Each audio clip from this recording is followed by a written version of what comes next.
evaporate because of the tariffs. I'm running for Meredith in Winston-Salem and her daughter Vivian, who might lose her medical treatment because of right-wing attacks on health care. I'm running because I love North Carolina, and things just should not be this hard for the people who live here. It is time for a change. Now, you know, I didn't plan to go to Washington. All of my public service has been here in North Carolina because this is where I wanted to serve, right here at home. But these are not ordinary times. Everyday people are being left behind. And we see the chaos that's coming out of Washington only making it worse. The cost of groceries, child care, utilities, rent, health care skyrocket. Just overnight, we saw the price of gas spike. Yet another burden on working families. Meanwhile, the DC insiders are making sure that the wealthiest among us are getting further ahead, all at your expense, and it's not right. I knew that I needed to run for this Senate seat because Washington, D.C. is broken. And North Carolinians are struggling because of it. As I thought about running, on Sundays I would sit in church, and I kept coming back to a passage in the book of Luke. To whom much is given, much is required. A lot has been given to me. A lot's been required. I thought about my life growing up in eastern North Carolina, my public school teacher mom, my hard-working dad, my work on the farm every summer until I went to college, the amazing public school education that I got in Nash County, my Sunday school classes that I taught for decades, and most importantly, my wonderful wife and my 3 fantastic daughters. Boy, have I been blessed. And it was amazing to wake up every morning for years and lead the state that I love, both as Attorney General and your governor. I'm proud of what we accomplished together.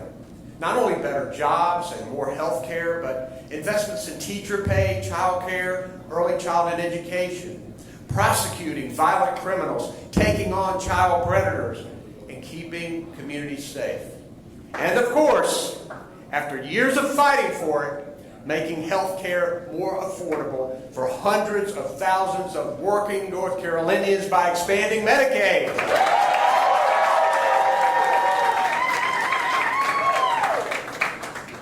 But now, a new challenge awaits. I'll take that same problem solving to Washington that I used here in North Carolina to focus on what matters. My opponent, who just won his primary tonight, is an out-of-touch DC insider and big oil lobbyist who's only looking out for himself and his well-connected friends in Washington. He has pushed schemes that raise health care costs, make communities less safe, and make life harder and more expensive for working families. How out of touch is Michael Whatley? While your costs go up, Michael Whatley says prices are down. When your local law enforcement needs more funding to make communities safe, Michael Whatley supports DOGE cuts that take money away from them. When you wish you could afford your health care premium, Michael Whatley celebrates a bill that makes it cost even more. It's dead wrong, and it's got to change. Let me tell you who I'll be. I'll be a strong, independent senator who will work with this president when I can and stand up to him when the people need me to. I will always put the people of North Carolina first, before politics, before party. The people of North Carolina will be my total focus as I serve in the United States Senate. I'll work with anyone, anywhere, from any party to help make our state better and to make stuff cost less. Because, really, what's the point of holding office if you aren't focused every day on how to get something done for the working people who need it? That's right. There is no doubt about it. We have a long and difficult road ahead. But even during these tough times, those of you who know me know this is true, I am filled with hope. We have a real opportunity here to return our government in Washington to the people where it belongs. Together, with the help of everybody here and those watching at home, we will lower costs for working families and win this seat in the United States Senate.